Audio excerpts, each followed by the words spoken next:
Hi, this is Progressive Short Takes, and I'm your host, Joe Firestone. Guess what? The Supreme Court has made a scientifically illiterate a decision. I talked about this decision in my in depth show last night, and then today I saw an article on the decision by Jeffrey Sachs. I'm going to share that article with you now and go over it.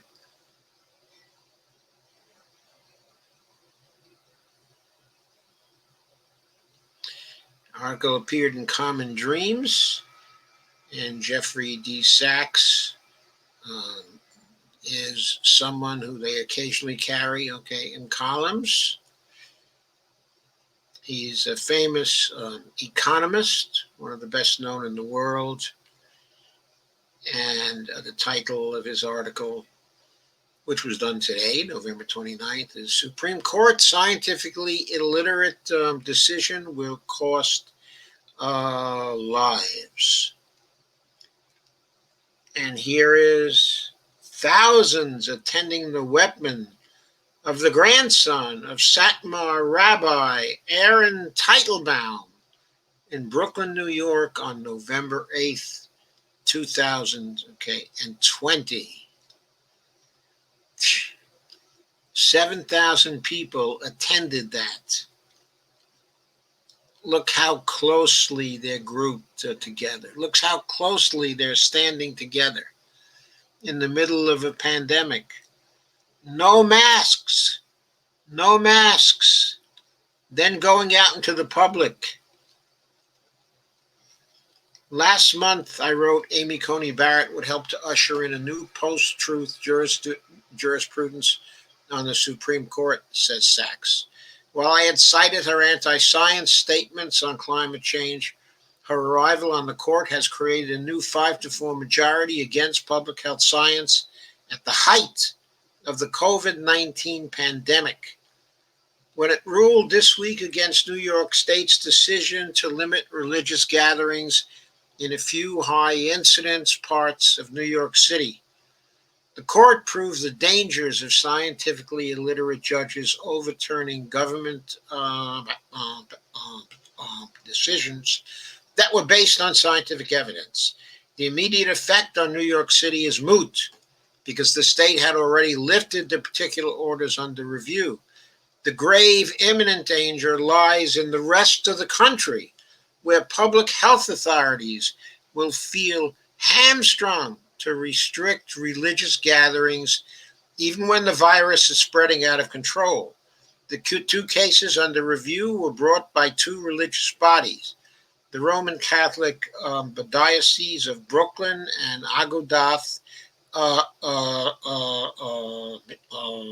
Israel of America, an Orthodox Jewish group. Both objected to stringent limits on religious gatherings in particularly hard-hit neighborhoods in Brooklyn. The court's 5 conservative justices, that is a new majority with Barrett now on the bench, argued that the state's limits on religious gatherings violated, quote, the minimum requirement of neutrality, unquote, to religion under the First Amendment. The court majority, I think that's such a joke. Their decision violates the minimum requirement of neutrality to religion under the First Amendment. How about the religions of the rest of us? How about that? Our particular religions, non-Orthodox Jews, for example, do not require the same things that are required by religious Jews. Our beliefs are not the same as their beliefs. In our beliefs, there's a certain priority science has. There's a certain respect that we deliver to science.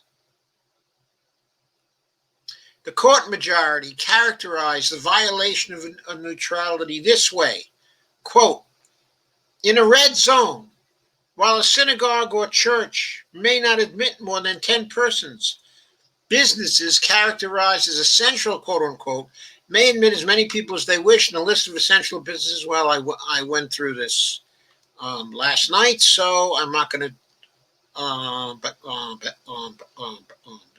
do it again. However, the decision of the court was an injunction against the state, of New York. To quote from Neil Gorsuch, who issued a concurring opinion, quote, so, at least according to the governor, it may be unsafe to go to church, but it is always fine to pick up another bottle of wine, shop for a new bike, or spend the afternoon exploring your distal points and meridians. Who knew public health would so perfectly align with secular convenience? Smart remark.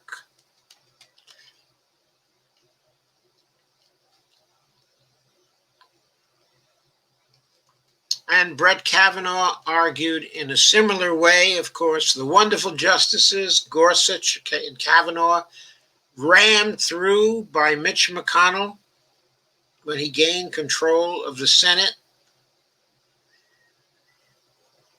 Amy Coney Barrett rammed through by Mitch McConnell and by Donald Trump in preference to having a stimulus bill.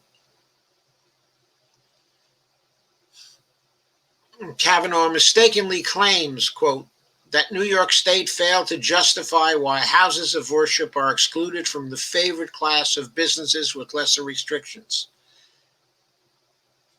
And this too is false.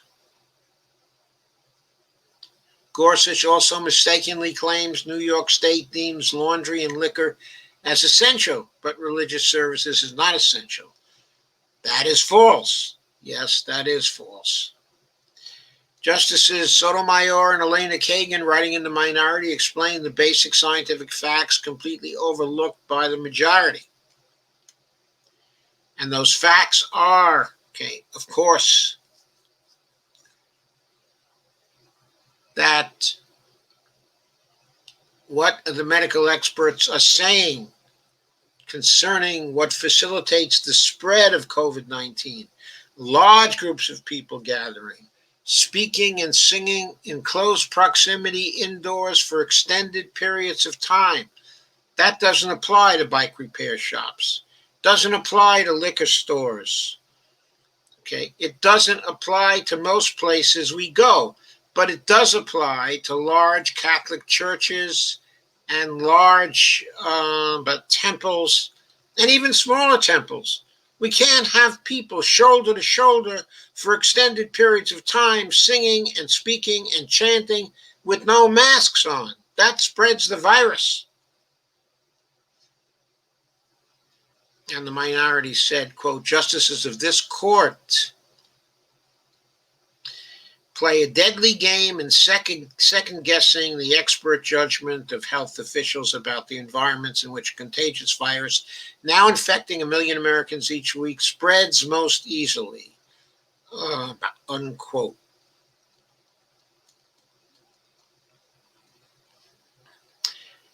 A recent study by Stanford University researchers published in Nature magazine made the same point regarding the highest risk of viral transmission, quote, on average across metro areas, full-service restaurants, gyms, hotels, cafes, religious organizations, and limited-service restaurants produced the largest predicted increases in infections when reopened, unquote. What is especially disappointing in the Supreme Court decision is that these points were made in the lower court, in the federal district court. The points were made. The Supreme Court, in its arguments, did not confront the arguments given in the lower federal district court. Not to do that was fundamentally dishonest.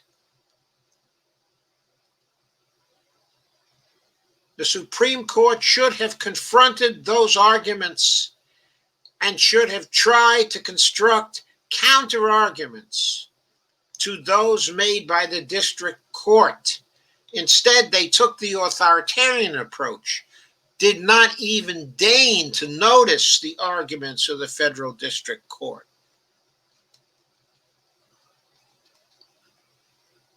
Sachs ends by saying, quote, "Our religious faiths are the great teachers of the supreme value of human life. They can be great healers for those in mental distress during the pandemic. The message to the American people should be a united one, with the nation's faith leaders, public health specialists, the politicians, and yes, Supreme Court justices using scientific knowledge combined with compassion to end the pandemic with the maximum speed and the least further suffering and loss of life." That is what they should have done. Instead, they put the particular religious beliefs of an archdiocese of the Catholic Church and an Orthodox synagogue, and they gave them priority over scientific knowledge and over the health and safety of the rest of the population. And they used the First Amendment as cover to do that. What a travesty. What about the right to life that we all have? What about the right we have for our government to protect us, to protect the general welfare of the American people? Stop with this travesty of a Supreme Court. Pack the court, impeach the justices, end the tyranny of this Supreme Court. So that's it for this progressive short take. I'll see you shortly with another one.